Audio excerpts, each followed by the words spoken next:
Well, good morning, everybody. Happy Sunday. Welcome back to Spectrum News 1. Meteorologist Robert Suhr. Another look at a very, very busy forecast. You know, grab your phone, scan this QR code that's on your screen. You can download the Spectrum News app. Very important. You can get the alerts, check the radar, watch us live from your safe spot if you need to seek shelter later on tonight, as we are watching severe weather to move in. Ahead of that, extremely windy today. Make sure you secure any loose objects that could get blown around or blown away, because the winds will be very, very gusty later this morning, throughout the afternoon, and then into the evening. As those storms move in from west to east, it's going to be a narrow window where we'll have that timing for the storms.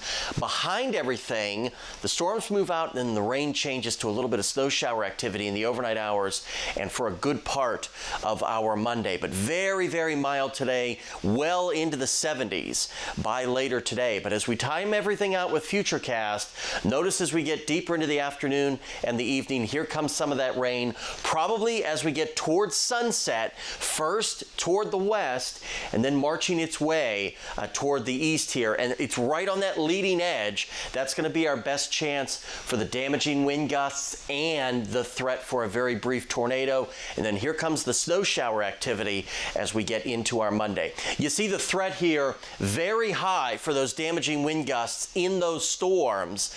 So keep that in mind. If we're going to see those strongest of the winds, those gusts 60, 70, maybe stronger, it's going to be right on that leading edge of that line. There's also a small chance for a brief spin-up tornado, again, right along that leading edge of that line.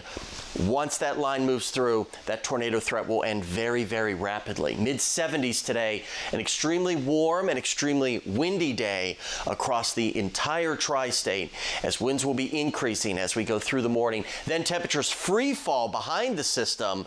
We're down near the freezing mark by tomorrow morning, with a little bit of that snow shower activity developing. Shouldn't cause too many issues other than flakes in the air. Very cold Monday night, hard killing freeze. Still windy, so we'll be dealing with single-digit wind chills as we wake up Tuesday morning, and we're still only into the mid-30s on Tuesday. But the good news is, for St. Patrick's Day, we start to warm up. We're into the 60s and 70s by late in the week.